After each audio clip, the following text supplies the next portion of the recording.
Hello, and welcome to Leaderfolk, an inclusive look inside the Jewish community. I'm your host, Sara and I'm so thrilled to welcome our guest today, Dyonna Ginsburg. Dyonna is the CEO of Olam, a shared platform to engage the Jewish world in global service and international development as an expression of Jewish values. She, like many of my guests, has had a long career in the Jewish professional world, and in 2015, she was named one of Israel's 50 most inspiring women by Nashim magazine. Welcome to the show. Thank you so much. I'm so excited to be here. I'm so excited to have you. So, like I always do, I would love to just begin by asking you about your Jewish journey and how you ended up where you are today at Olam. So I was born and raised in New York to a very Jewishly involved family. My father is a rabbi who is ordained by the Jewish Theological Seminary, and he is a pulpit rabbi to this day. And my mother is a social worker and a Jewish educator. And so I often think of the parable of two fish who are swimming in a pond, and an older fish comes to them and says, hey, how's the water today? And they look at him perplexed and they say, what the heck is water? So for me, that is my Jewish identity. It was the environment in which I was raised. It's the lens with which I see the world. And so it's sort of like, for me, it was just unbelievably natural and profound and life-giving. And I feel very blessed about that. I grew up in a home where Jewish learning was core to what we did. My mother has a master's in Talmud, and I am told that I learned Talmud with her at the age of 2. I have no recollection of that, but that story is definitely part of my identity and self-perception and story of self. My family is pretty diverse. From my mother's side, she grew up in a secular kibbutz in Israel, which was founded in part by her parents, who are Holocaust survivors. It was actually originally called Kibbutz Buchenwald because it was founded by survivors of Buchenwald. And interestingly enough, it was a kibbutz that was founded in a DP camp in Europe and was an experiment in Jewish pluralism. They had people of all various Zionist streams who were living together, as well as people that spans the religious spectrum. And they have a diary that's really fascinating. You can go into the archives and read it.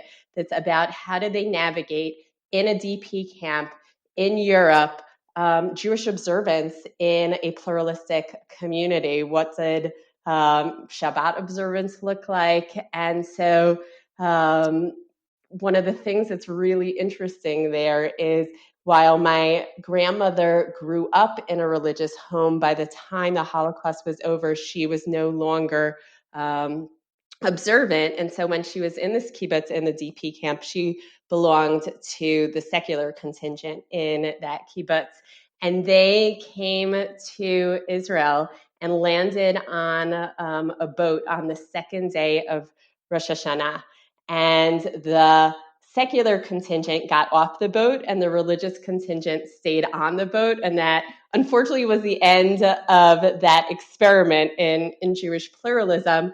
But that's my mother's side of the family. And that commitment to a shared, lived experience of a vibrant, diverse Judaism is part of the story that I grew up with. So for my father's side, my grandparents were both born in the United States.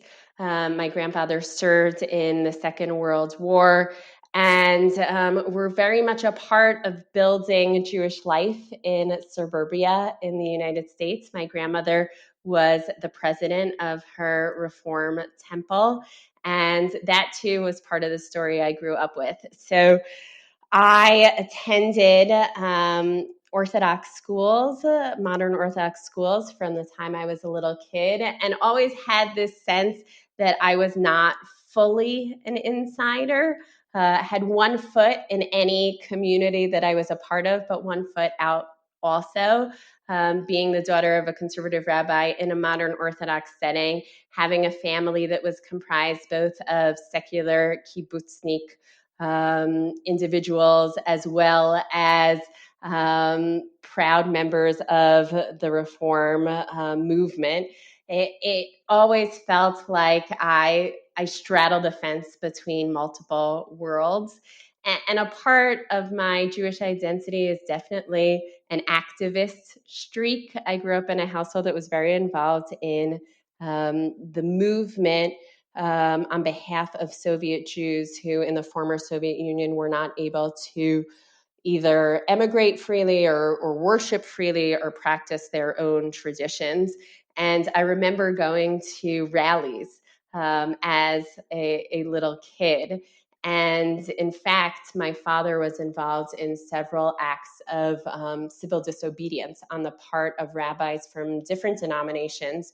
And I remember bragging as a nursery school kid or kindergartner that my father was arrested on more than one occasion. And so there was definitely this activist streak. And fast forward a little bit later, I was in college already in Columbia University, and it was at the height of the Second Intifada in Israel.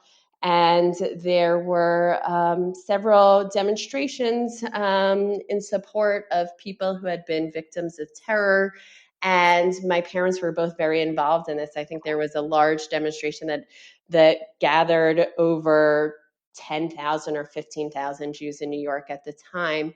And I remember that my mother was very passionate about getting people to show up for this.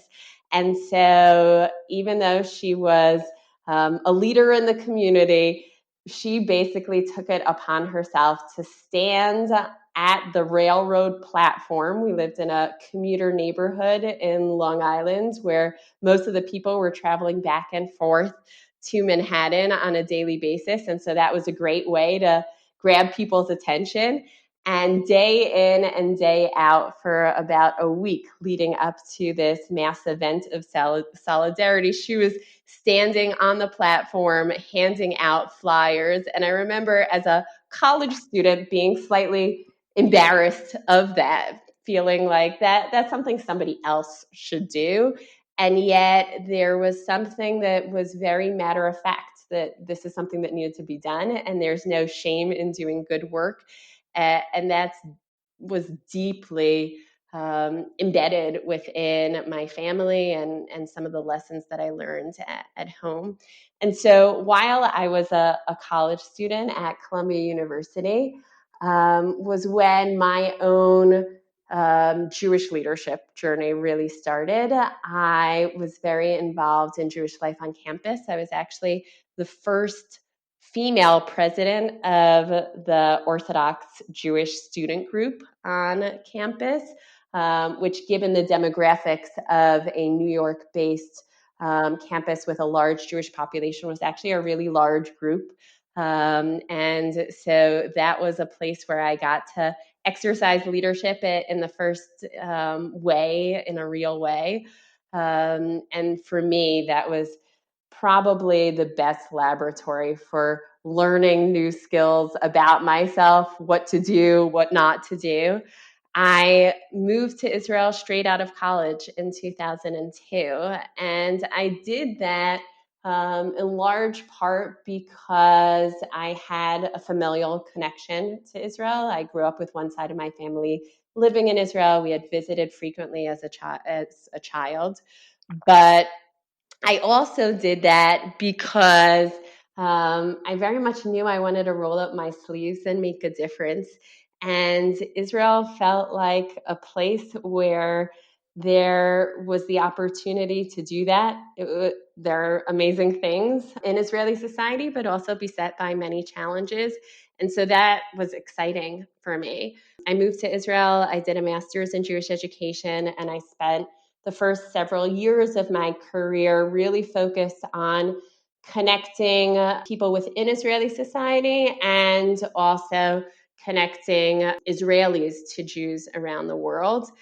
I then got involved first as a volunteer and then as a board member and then finally as a professional in one of the first organizations in Israel to call itself a Jewish social justice organization, which was pretty radical at the time because within Israeli conceptions of what it means to be Jewish, most people gravitate towards ritual and think of either, public ritual, the fact that, Shabbat is observed in a certain way in the public space in Israel, or in terms of private family ritual, but people don't necessarily gravitate to an understanding of some of the ethical or deep values that underpin Jewish tradition. And so to have an organization that was drawing inspiration from Jewish values, culture, history, etc., and calling itself a social justice organization was really radical at the time. And I first was exposed to the founders, who were people my age in their mid-20s, at a conference, and I fell in love and was obsessed and basically stalked them and very quickly sort of worked my ways up at the ranks in that organization as a volunteer, and served on their board. And that was my foray into the social justice world. And at a certain point, when their founding director stepped down, I threw my hat in the ring as a potential to be executive director. And that is the moment where I shifted my primary focus from a Jewish education focus to a social justice focus, and have really been involved in that space ever since. While I was there, I was lucky enough to be involved in founding a network of Jewish social justice and environmental activists from Israel, North America, and Europe, out of a sense that someone who is working with refugees in Tel Aviv and asylum seekers is actually facing pretty similar challenges and opportunities, drawing upon similar skill sets and interests to a colleague or a peer who is doing that work in London or who is doing that work in San Diego. And so I felt really passionate about figuring out ways to bridge the gaps between activists in the Jewish world who were working on issues of social action and the environment, and find a place for people to share some of their experiences and learn from one another, and really bring people together who might otherwise have very different politics or geographic orientations, or religious affiliations. And it was through that work that for the very first time I got exposed to both Jews and Israelis who were working in the global south, in the developing world, doing important work with vulnerable communities that live in extreme poverty in countries around the world, primarily in Africa or Latin America, or Asia. And so fast forward to today, basically I've been at Olam since its founding for the last 5 years. And we're an organization that really sets our goal on putting issues of global responsibility, global volunteering, international development, humanitarian aid more squarely on the Jewish communal radar screen, and doing so as an expression, a deep expression of Jewish values and history and tradition. And I've really been privileged to meet so many people and bring people from many different backgrounds together in that regard. So if I have to sort of reflect back on my own Jewish journey, I would say it's about starting off in a home where Jewish identity and Judaism was the water or the natural environment in which I swam, being inspired by family members who spanned geographies and religious expressions, and also by a very strong activist streak that I got from both my mother and my father. And then, moving to Israel and really for the first time thinking about some of the bigger questions of, what does it mean to be in a society where there is a Jewish minority? What does it mean to be in a society that has a Jewish majority and minority populations that are not Jewish? What does it look like for there to be a country that calls upon Jewish values and for it to act as an ethical actor on a global stage? And so that's very much inspired some of my most recent professional activities. Thank you so much for sharing. It is a really beautiful story. I love the analogy of the Judaism around you as the water that you're swimming in, and how just absolutely natural it was. And I think that is such a beautiful experience, especially as you mentioned that, I'm sure in New York, maybe sometimes it does feel like there are Jews everywhere and Jewish culture everywhere. But for many of us in the States, like Jewish culture, you are in the minority. And I think that many of us, like in our home lives or personal lives, feel enmeshed in Jewish culture, but still, strive to carve out that place in our lives. So I just think that's really beautiful, the way that you put that. For sure. And I would say, there's a part of that story that I didn't share, which is as fundamental and formative to my sense of self. So up until the age of 12, I grew up in a town in Long Island that was predominantly Catholic, people from Irish and Italian Catholic backgrounds. And my best friend growing up was not a friend in my modern Orthodox school, but it was my Catholic neighbor. And so as much as my home life and my school life and my synagogue life was the water in which I swam from the time I can remember. I think she was my best friend since I was basically born, because we were neighbors that entire time. I had this very sweet but profound intercultural exchange with my neighbor who was going to Catholic parochial school, and having that experience of being able to share my own family traditions with her and vice versa was so deep to my identity. And I have no doubt that it was that combination of having this very rich home life and grounding in my own community, but also having this really deep friendship with somebody who was in a very different community that helped inform some of the work that I do nowadays, where the 50 plus partner organizations that are part of Olam's network are all organizations that self-define as Jewish or Israeli, but are working with vulnerable non-Jewish communities around the world. And what does it look like to create real partnerships and collaboration among people of different backgrounds? And so there's definitely a part of that story that in the initial telling I missed, but that is unbelievably profound in terms of shaping who I am and how I function.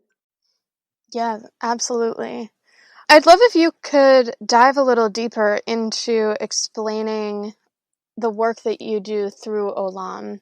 Sure. Olam is a convener, a connector, and a communicator. So we convene various stakeholders in the Jewish community, ranging from Jewish communal leaders to funders to rabbis to alumni of global volunteer programs and practitioners of international development and humanitarian aid to figure out how the Jewish community can play a more significant role in meeting some of the global issues that are particularly important at this moment in time. So global health and migration and refugees and climate change and a whole slew of other issues that transcend borders. And so that's one piece of our work. Another piece of our work is that we connect Jewish individuals and organizations that operate in the spheres of global volunteering, international development, and humanitarian aid. And we communicate. So we basically are involved in amplifying their work of our partners, providing them opportunities to showcase the work that they're doing and connecting them to the right audiences in the global Jewish community that can help direct either greater funding or volunteers or just general attention to some of these issues. On a personal level, it's actually been interesting for me to experience the pandemic and COVID-19 because my own activism has always been rooted in the sense of justice begins at home. And prior to Olam, all of the work that I had done had always been very local in orientation.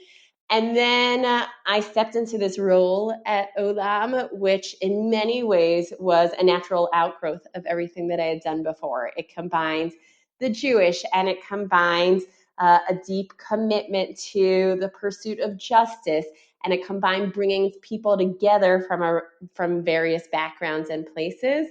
But there was always a piece that was a slight values leap for me because my gut reaction is always to do things on the local plane as opposed to global. And when I stepped into the position at Olam 5 years ago, that felt like something I needed to grow into that wasn't entirely natural.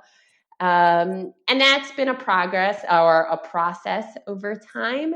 But I would say over the last 6 months, there's so many things that on a personal level have become so clear to me that even as naturally all of us are pulled in a super hyper local direction because we're under lockdown and we're keeping ourselves and our loved ones safe and healthy, it's also entirely clear that we live in an interdependent world where our own actions can impact the health and safety of people who live far away, where if we ignore things that feel really remote one day, they could be at our front doors and very immediate and real the next, and ignoring things that seem remote is at our own peril. And so for me, it's almost been this coming into the place of fully understanding the urgency of global in a way that even in the last 4.5 years in Olam, I hadn't fully appreciated. And it's this paradox because, I, like everybody else, have spent a lot of time at home with my family, not going out, not interacting with the broader world. And yet this sense of interdependency, interconnectedness, the urgency of stepping up at this moment to realize that there are issues that impact all of us by dint of our basic humanity is something that just has become patently obvious to me over the last since March, that had not even been the case before. And so in terms of Olam's work, I would say a bunch of our partners are heavily involved in meeting the needs of vulnerable communities in the developing world related to COVID-19 and its economic impact.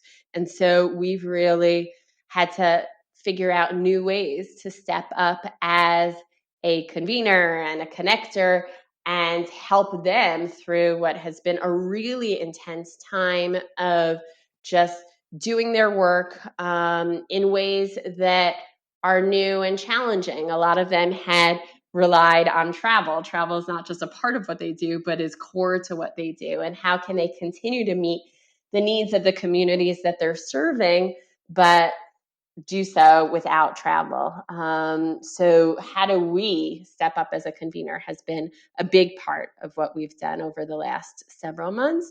And then other organizations within our network, primarily those who have focused on global volunteering, have really had to shut down a lot of their operations and discover new ways to pivot. And there too, what does it look like for us to serve that support role of enabling them to go through what's a really difficult time of shutting down some programs, trying to explore new programs. And so it's been both a privilege but a real challenge to try and figure out what do we as a convener or an umbrella organization offer to organizations that are on the front lines of this global crisis. Is there anything, any developments or innovations or ideas that are coming out of this time that you're excited about potentially holding on to once the world starts normalizing again? In the world of international development, people talk about build back better, which is about how do you take what is otherwise a not great situation and figure out ways to do it even better in the future.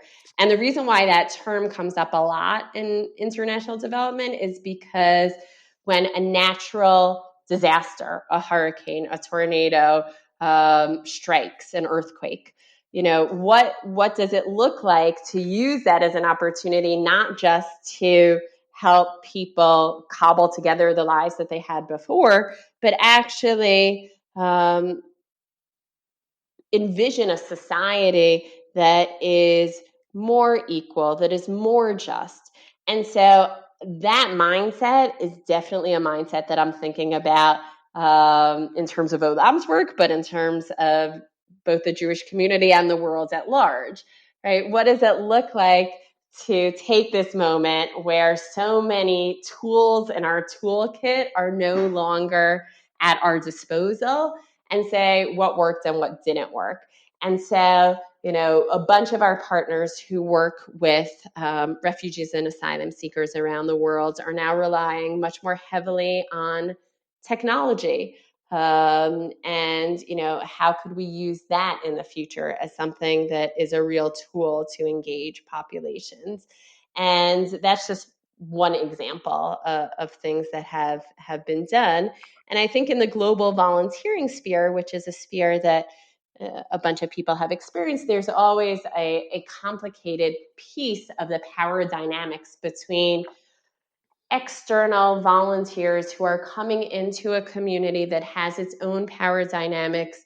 How do you balance the needs of the local community with the needs of external volunteers who are coming in? How do you ensure that they're not doing harm unwittingly to a local community? Now, when we don't have the option to run some of these programs, is a really great opportunity to learn from best practices that exist and to plan for a day when we can do that better.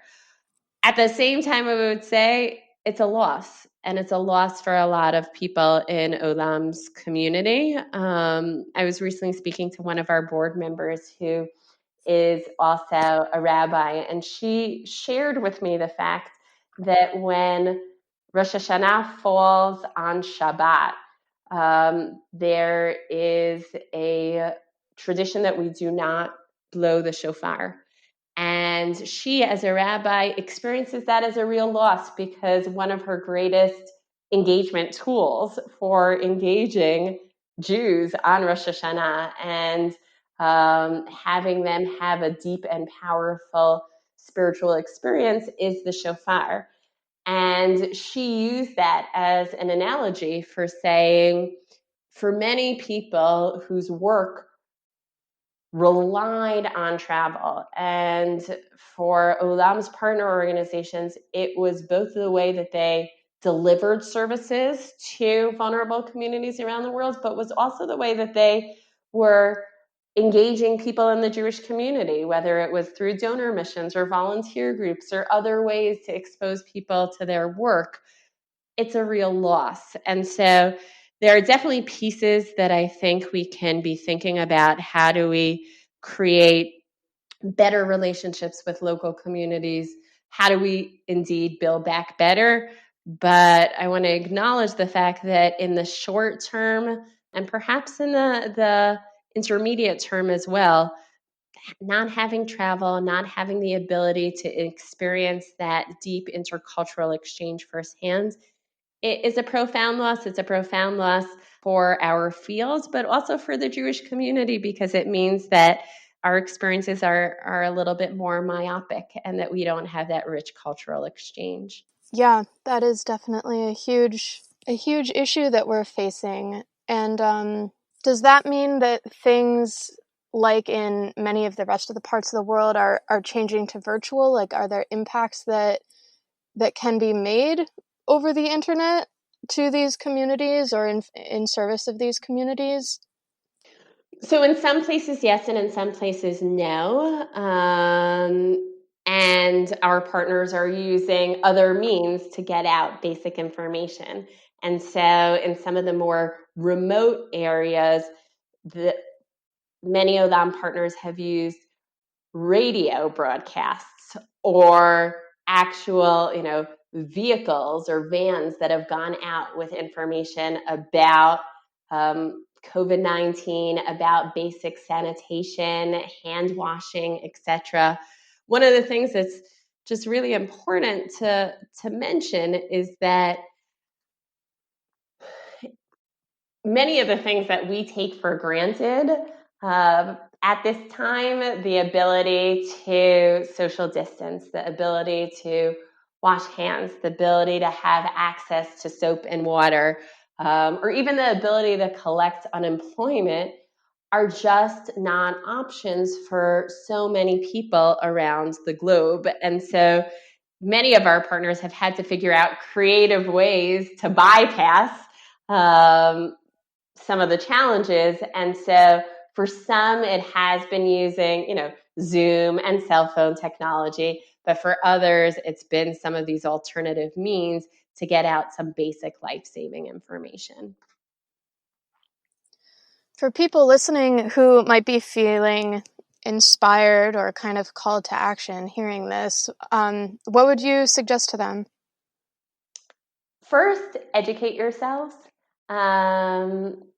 For some people, this time is a time where people have more time on their hands. For other people, they have less time on their hands. But for those of us who do have more time, this is an opportunity to just learn about things that are happening in the world. There's something really profound that so much of humanity is experiencing this pandemic at the same time. And I've often heard people say that, we're all in the same boat. That's not entirely accurate. We are all in the same storm, but different people are in different boats. And some of those boats are sturdier and some of those boats are less sturdy, and acknowledging that we're experiencing this in different ways. And yet there is something profound that the vast majority of humanity is experiencing this pandemic and its economic impacts. And that's a place of real empathy. So for those of us who do have, a bit more time, this is a great opportunity to, read those articles that you might not necessarily read about the impact of COVID-19 on communities in other places outside of your own. And above and beyond that, there are different opportunities to volunteer virtually or to engage in acts of philanthropy or advocacy. a shameless plug, I would say if you go into Olam's website, you can see the links to upwards of 50 Jewish and Israeli organizations that work in this sphere, and take some time to get to know them, to see causes that are of interest. And one of the things that's really interesting is that it doesn't take a lot to make a difference. If I focus for a second on the philanthropy piece, $1 can go a really long way in many developing countries. And so even at a time where many people are furloughed or are worried about their own job security, there's the ability to make a difference in people's lives in ways that we may not be fully aware of, just because funds that some people may take for granted can really make a difference around the world. And so just being aware of the ability, even in a situation of limited financial means, to make a profound life-saving difference for others is really powerful. That's an incredible reminder. Absolutely. Is there anything else on your mind, Dyonna? Something that keeps you up at night or that's inspiring you, whether that's directly related to your work in the Jewish community or through Olam, or something completely different that's just kind of getting your juices flowing these days? This moment seems like a really key moment for the world. And on an organizational level, we've been doing our own strategic planning and scenario planning. And, there are so many ways this can play itself out. And I just keep thinking about the fact that for all that this moment has reminded us how deeply vulnerable we are, and for all that this moment has sort of challenged so many things about how we function in the world, we have agency. And that's really profound. And that is something that I keep thinking about. What does it look like to exercise that agency, even when we feel like there are forces that are bigger than us? And for me, a lot of that is about drawing into this wellspring of, Jewish history and our own story as a story of resilience, and people who, as a people, have gone through a lot and were able to emerge from some really dark periods in our own history to periods of tremendous privilege.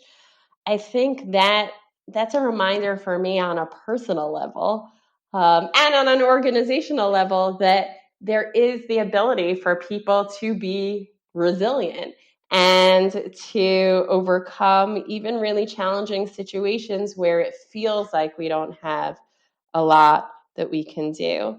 And I would say the other thing that I always think about is, as someone who is both a proud American Jew and a proud Israeli Jew, and has one foot in one community and another foot in another community, and now has spent basically half my life living in the US and half my life living in Israel. I can't believe that is the case. What does it look like to build bridges in the global Jewish community? And